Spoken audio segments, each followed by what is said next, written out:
They made 10 movies together. But behind the scenes, Walter Matthau and Jack Lemmon hated each other's guts. Matthau called Lemmon a stuck-up pretty boy, while Lemmon said working with Matthau was pure hell. Their fake friendship fooled America for decades, but now we know they were hiding dark secrets, nasty fights, and a rivalry so bitter it followed them to their graves. Walter Matthau grew up in one of the toughest neighborhoods in New York City, the Lower East Side. Life there was hard, and survival meant struggle every single day. He was born on October 1st, 1920, to immigrant parents. His father, Milos, came from Ukraine, and his mother, Rose, came from Lithuania. But when Walter was just 3 years old, his father walked out, leaving Rose alone with 2 young boys to care for. She worked long hours in clothing factories, barely earning enough to feed them. They moved from one tiny cold apartment to another. Often just to avoid paying rent they couldn't afford, things got even worse when the Great Depression hit. Money was tight everywhere, and for Walter's family, it became nearly impossible to get by. Even as a child, Walter did what he could to help. He went to school, but he also started picking up odd jobs to bring in extra money. He became street smart fast.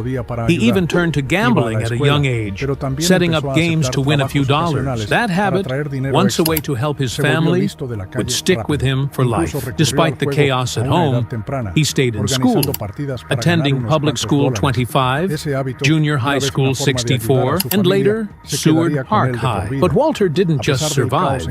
He found something that gave him a sense of purpose. He stepped on stage for the first time when he was just 4 years old. It was a small role, but it lit a spark in him. By age 11, he had a job selling snacks in Yiddish theaters on 2nd Avenue. These theaters were full of energy and tradition, drawing in crowds of immigrants who missed the old country. Walter didn't just sell candy.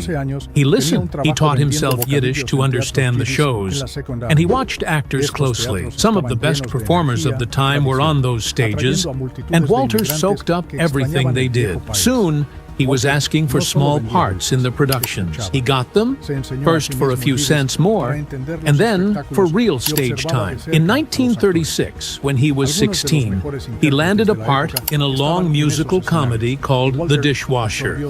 He loved every minute of it. At the same time, he was reading Shakespeare and memorizing lines. He admired Mozart's music.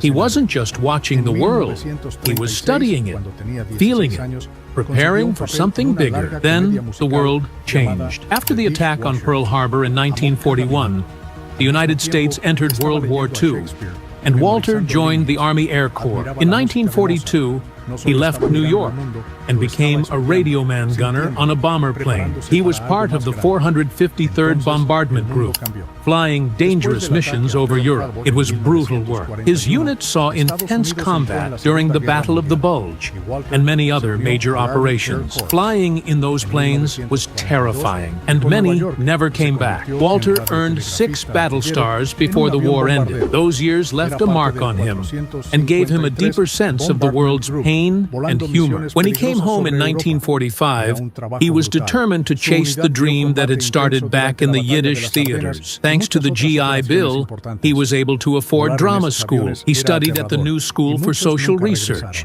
with a famous German director named Erwin Piscator. That training shaped his style. It helped him dig deeper into roles, to act with real emotion, not just memorized lines. As his acting career slowly started to take shape, his personal life was moving forward too. In the years after the war, he surrounded himself with fellow actors, people like Rod Steiger, Harry Belafonte, and B. Arthur. It was in that creative world that he met Grace Geraldine Johnson. In 1948, he married her, and together they had 2 children, David and Jenny. But life was still uncertain. Walter struggled on Broadway, performing in show after show that failed. Between 1950 and 1954, he was in 12 plays that didn't last. The pressure of chasing a career while raising a family took its toll, and the marriage ended in 1959 after 11 years. Walter Matthau's journey to Broadway success wasn't smooth or fast. In 1961,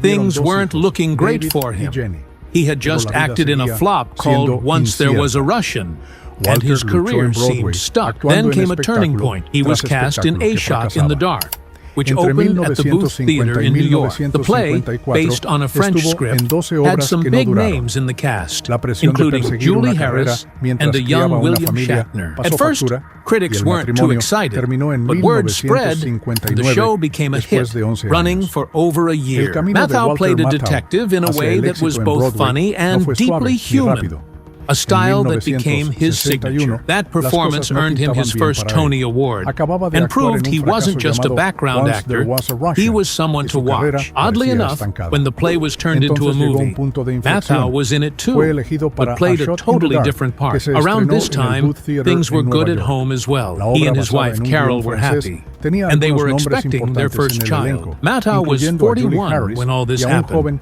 which showed just how long he'd been waiting for his big break. Just a few years later, in 1964, Matthau got the role that would forever shape how people saw him. He became Oscar Madison in The Odd Couple, a sloppy, grumpy sports writer who couldn't be more different from his neat freak roommate. Played by Art Carney, the show was written by Neil Simon and directed by Mike Nichols, and it was an instant smash. Matthau's messy charm lit up the stage, and audiences loved him so much that he won his second Tony Award. People said he didn't seem like he was acting at all.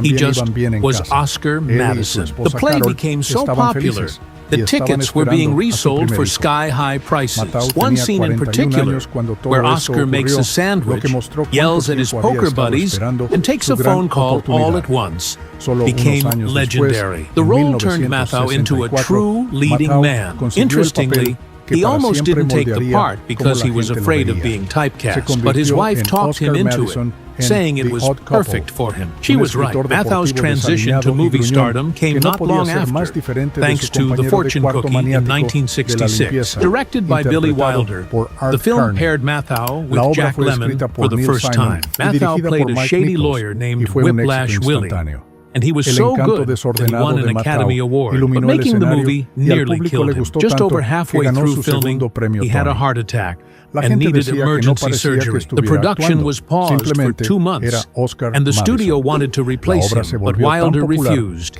He said there would be no movie without Matthau. When Matthau returned to set, he was still in pain, but he powered through and finished the film. That role changed everything. Wilder later said that after The Fortune Cookie, Matthau became a whole new kind of star. Jack Lemmon had actually pushed for him to get the role, even though the studio wanted someone more famous, like Frank Sinatra. When Matthau accepted the Oscar, he joked, "I'd like to thank everyone who helped me get this award, except Jack Lemmon, who stole most of my scenes." Critics loved his performance. Pauline Kael wrote that he was so cynical, it somehow came across as optimistic. The movie made money, but more importantly, it made Matthau a Hollywood heavyweight. During these same years, Matthau's personal life was also full of highs and lows.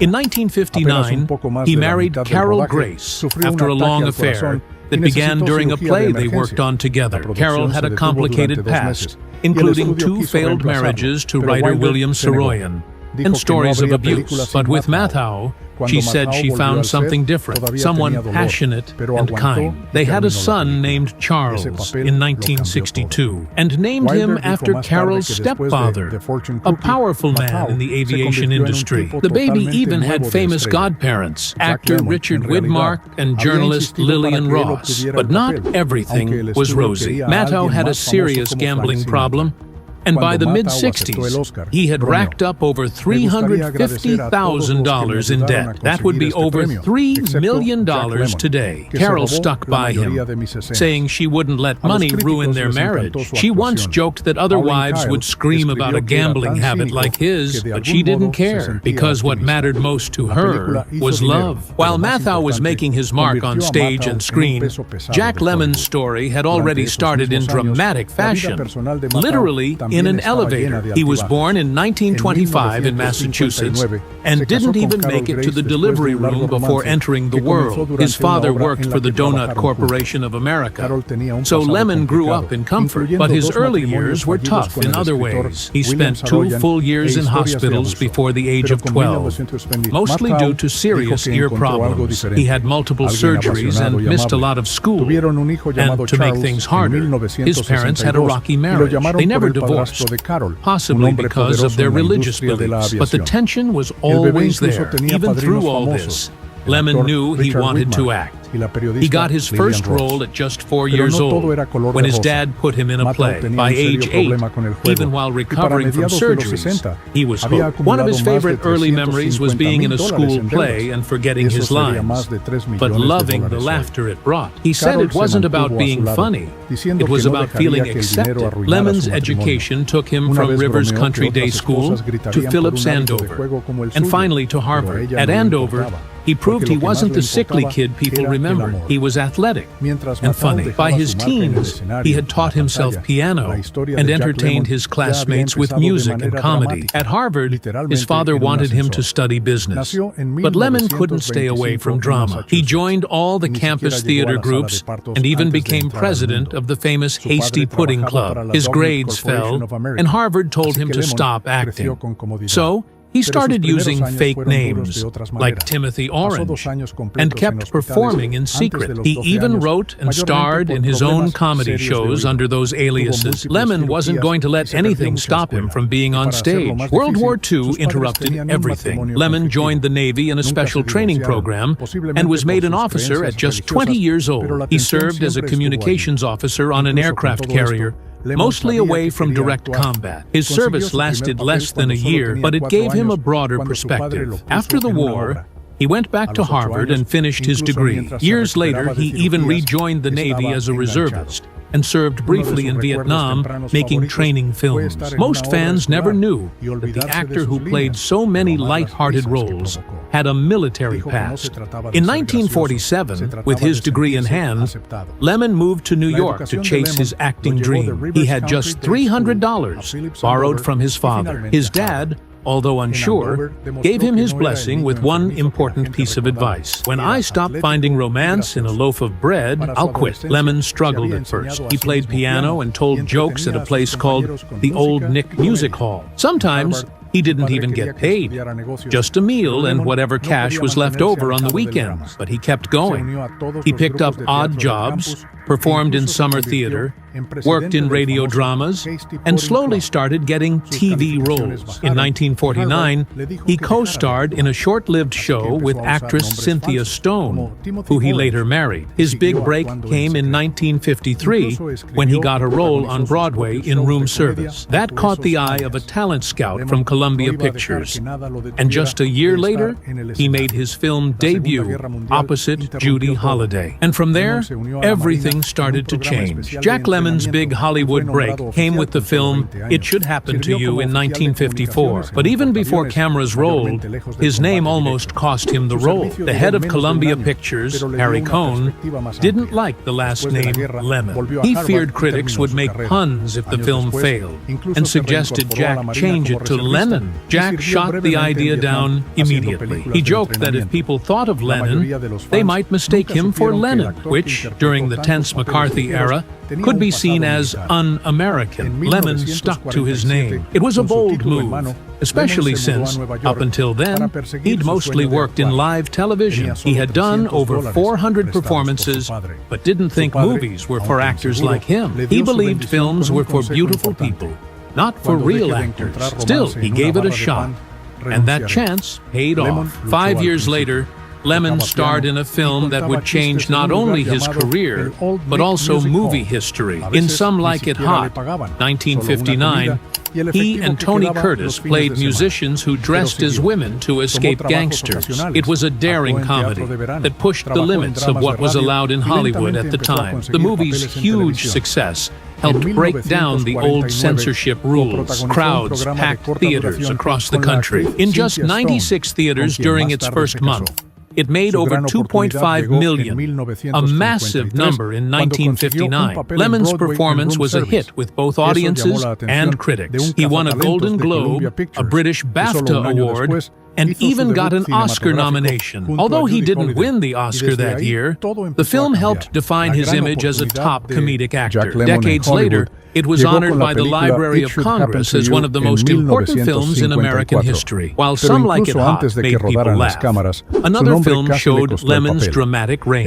In 1973, he starred in Save the Tiger, a much smaller movie with a much deeper message. He played Harry Stoner, a troubled businessman struggling during the Vietnam era. The film didn't make much money and nearly didn't get made at all. Studios didn't want a message movie, but Lemmon believed in the script so much that he fought for years to make it happen. He even agreed to work for a very small paycheck, just $165 a week, plus a share of the profits. The production had a tiny budget, so they shot it on location in Los Angeles, using a new mobile film unit that helped cut costs. When the movie was finally released, critics praised Lemmon's performance. He went on to win the Oscar for Best Actor, making him the first person in history to win both a Best Supporting Actor and Best Actor award. It was a proud moment, even if the film itself didn't bring in big money. In 1982, Lemmon took another risk with Missing,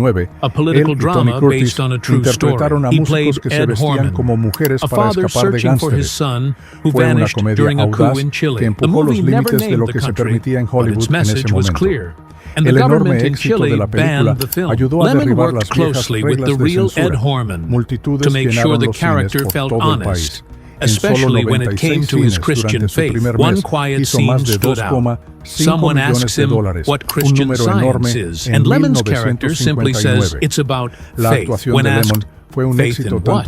He answers, in truth. That line captured the heart of the movie, and Lemmon's quiet power as an actor. A few years before Missing, Lemmon's life changed in another big way. He met Walter Matthau. In 1966, director Billy Wilder wanted Matthau to play the fast-talking lawyer in The Fortune Cookie. The studio wasn't sure. They wanted someone more famous, like Frank Sinatra or Jackie Gleason, but Wilder stood firm. Lemmon agreed, and the result was a perfect match. From the moment they shared the screen, their chemistry was magic. Lemmon played a kind, mild-mannered cameraman, while Matthau was his scheming brother-in-law. The film was a hit, and Matthau won an Oscar, even though production had to pause when he suffered a heart attack. When he returned, he'd lost 30 pounds, and costume designers had to hide his weight loss with big coats. Interestingly, Lemmon lost weight during filming too. 25 pounds, likely from stress or solidarity. The football scenes in the movie added another layer of realism. They filmed during an actual Cleveland Browns game, using real athletes and thousands of unaware fans as extras. Even when the Browns weren't available for reshoots, a college team stepped in to help. Lemmon and Matthau were opposites in every way. Lemmon was always polite, prepared, and precise. He knew the entire script before arriving on set. Matthau, on the other hand, was famously grumpy and unpredictable. He said whatever he wanted and didn't care who heard it. But those differences made their on-screen pairings unforgettable. Lemmon was compact and neatly dressed. Matthau was tall, rumpled, and had a deep, gravelly voice. Even their voices created comedy just by being so different. In 1968, they reunited for The Odd Couple. Though Matthau had already played Oscar on stage, Lemmon wasn't originally cast. Big names like Frank Sinatra and Dick Van Dyke were considered. But when the movie version came together, Lemmon took the role of the neat freak Felix. Matthau returned as the messy Oscar. Together, they became one of film's most iconic duos. The movie was a smash hit and launched a TV series and sequel. Their real friendship only added to the magic. In 1974, they teamed up again in The Front Page, this time playing fast-talking newspaper men. It was a darker, faster comedy than their earlier work. The movie didn't make as much money, but it showed a different side of their talent. Critics loved how they fired lines back and forth like machine guns. After some quiet years, they came roaring back in 1993 with grumpy old men. The film wasn't supposed to be a big deal, just a light holiday release, but it became a huge hit. Lemmon and Matthau played two cranky neighbors fighting over the same woman. Audiences loved seeing them argue and prank each other, but underneath the jokes, the movie had a real message. It's never too late to live, change, or to take a chance. A sequel followed in 1995, keeping their streak alive and winning over a whole new generation of fans. Their final film together came in 1998 with The Odd Couple 2, exactly 30 years after the original. The idea had been sitting in a drawer for years until the success of Grumpy Old Men brought it to life. They filmed across California and even used the same soundstage from the first movie. Sadly, the magic didn't fully return. Critics were harsh, and audiences weren't as excited. Still, watching Lemmon and Matthau promote the film was more entertaining than the movie itself. Off-screen, they were still the same. Lemmon sharp and tidy, Matthau wild and rumbling. Though the film didn't land, it closed the curtain on a partnership that had lasted over 3 decades. Walter Matthau started gambling when he was just a kid, growing up in the tenements of New York's Lower East Side. He once joked to his mother that he had been gambling since he was 6. She just hadn't known it. Even as a child, he was organizing rooftop card games called Bankers and Brokers, already drawn to the thrill of taking chances. His mother saw it for what it was, a dangerous obsession. She called gambling a terrible poison, and for Walter, it would be just that. The moment things got serious for him came on New Year's Day in 1950. He was in Miami with his friend, director Martin Ritt, and decided to bet $100 on a horse. The horse lost, and that was it. He was hooked. He joked later that this stunning success sealed the deal. From then on, gambling was part of his life. He bet on basketball games, horses, and couldn't walk by a craps table without trying his luck. But it wasn't just about money. For Matthau, gambling was about escaping. He said it shrunk the world down to a dot where nothing else mattered. Director Don Siegel once said Walter didn't even enjoy winning. The real thrill for him came from losing, and he lost a lot. Matthau estimated he had made about $50 million in his career and claimed most of it went to bookies. Some say he lost over $5 million in total. During the filming of Grumpier Old Men, Heaven Pollock mentioned liking the script. Matthau replied, "The script sucks, but I'm in debt for $2 million. It wasn't just a habit, it was a lifelong shadow." After he died, the back of his funeral program reportedly had his picks for the next week's horse races. That was Walter Matthau to the very end. Jack Lemmon faced his own demons, though his looked a little different. In 1962, he starred in Days of Wine and Roses as an alcoholic named Joe Clay. The performance was raw, emotional, and deeply personal. Decades later, Lemmon admitted on Inside the Actor's Studio that he had been battling alcoholism himself. During filming, both he and director Blake Edwards were drinking heavily. What audiences didn't know was that the film's heartbreaking portrayal of addiction wasn't just fiction, it was a mirror. In the movie, Lemmon's character starts as a successful PR man who drinks to fit in and cope, then slowly falls apart. There's a scene where he's strapped into a straitjacket, shaking and hallucinating from withdrawal. Lemmon's performance in that moment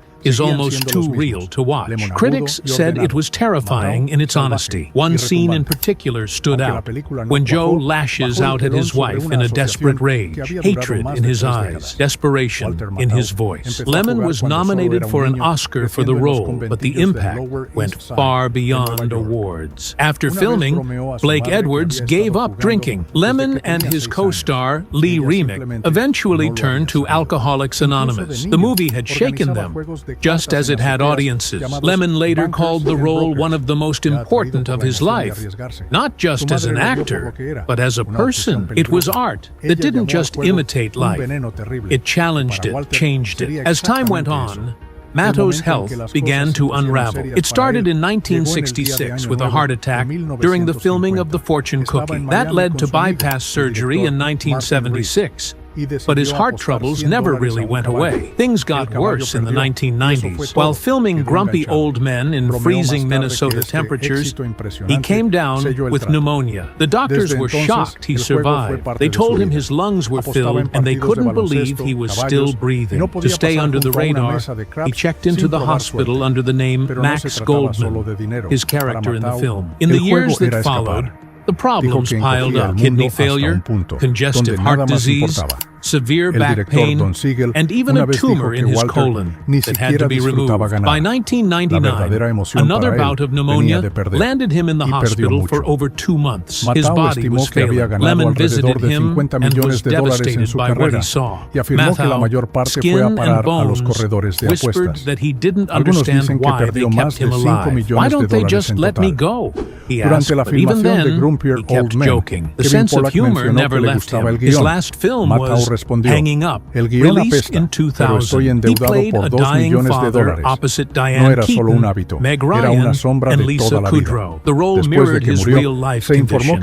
He was so sick during filming, he had to be hospitalized right after production ended. He had spent 5 decades in front of the camera, and now his final performance had become his real-life farewell. A year later, on July 1st, 2000, Matthau died of a massive heart attack. He was 79. He left behind his wife Carol, whom he had remarried after a divorce, and his son, Charles. With Matthau's passing, Hollywood lost not just a comic legend, but one half of a remarkable duo. Jack Lemmon didn't last much longer.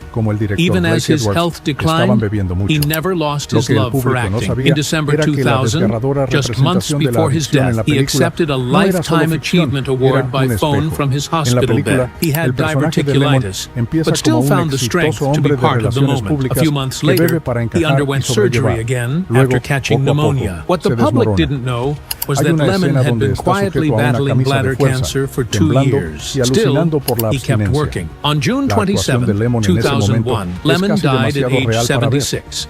Surrounded by family, he was buried in Westwood Village Memorial Park in Los Angeles. His gravestone reads, "Jack Lemmon in," as if he were starring in one final role. Lemmon fue nominado al Oscar por el papel, pero el impacto fue mucho más allá de los premios. Después de la filmación, Blake Edwards dejó de beber. Lemmon y su coprotagonista, Lee Remick, eventualmente recurrieron a Alcoholics Anonymous. La película los había sacudido, igual que a las audiencias. Lemmon más tarde llamó al papel uno de los más importantes de su vida, no solo como actor, sino como persona. Fue arte que no solo imitó la vida, la desafió, la cambió. Con el paso del tiempo, la salud de Matthau comenzó a desmoronarse. Empezó en 1966 con un ataque al corazón durante la filmación de The Fortune Cookie. Eso llevó a una cirugía de bypass en 1976, pero sus problemas cardíacos nunca realmente se fueron. Las cosas empeoraron en los años 90. Mientras filmaba Grumpy Old Men en las temperaturas heladas de Minnesota, contrajo neumonía. Los médicos quedaron impactados de que sobreviviera. Le dijeron que sus pulmones estaban llenos y no podían creer que todavía estuviera respirando. Para mantenerse fuera del radar, se registró en el hospital bajo el nombre Max Goldman, su personaje en la película. En los años que siguieron, los problemas se acumularon: insuficiencia renal, enfermedad cardíaca congestiva, dolor severo de espalda e incluso un tumor en su colon que tuvo que ser removido. Para 1999, otro episodio de neumonía lo llevó al hospital por más de 2 meses. Su cuerpo estaba fallando. Lemmon lo visitó y quedó devastado por lo que vio. Matthau, piel y huesos, susurró que no entendía por qué lo mantenían vivo. «¿Por qué no simplemente me dejan ir?», preguntó. Pero incluso entonces seguía bromeando. El sentido del humor nunca lo dejó. Su última película fue Hanging Up, estrenada en 2000. Interpretó a un padre moribundo junto a Diane Keaton, Meg Ryan y Lisa Kudrow. El papel reflejaba su condición en la vida real. Estaba tan enfermo durante la filmación que tuvo que ser hospitalizado justo después de que terminó la producción. Había pasado 5 décadas frente a la cámara y ahora su última actuación se había convertido en su despedida en la vida real. Un año después, el 1 de julio de 2000, Matthau murió de un ataque al corazón masivo. Tenía 79 años. Dejó atrás a su esposa Carol, con quien se había vuelto a casar después de un divorcio, y a su hijo Charles.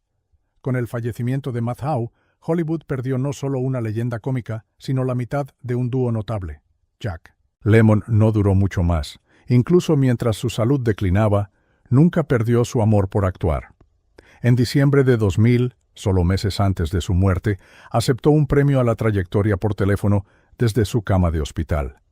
Tenía diverticulitis, pero aún así encontró la fuerza para ser parte del momento. Unos meses después, se sometió a cirugía otra vez después de contraer neumonía. Lo que el público no sabía era que Lemmon había estado luchando en silencio contra cáncer de vejiga durante 2 años. Aún así, siguió trabajando. El 27 de junio de 2001, Lemmon murió a los 76 años, rodeado de familia. Fue enterrado en Westwood Village Memorial Park en Los Ángeles. Su lápida dice Jack Lemmon in, como si estuviera protagonizando un último papel final.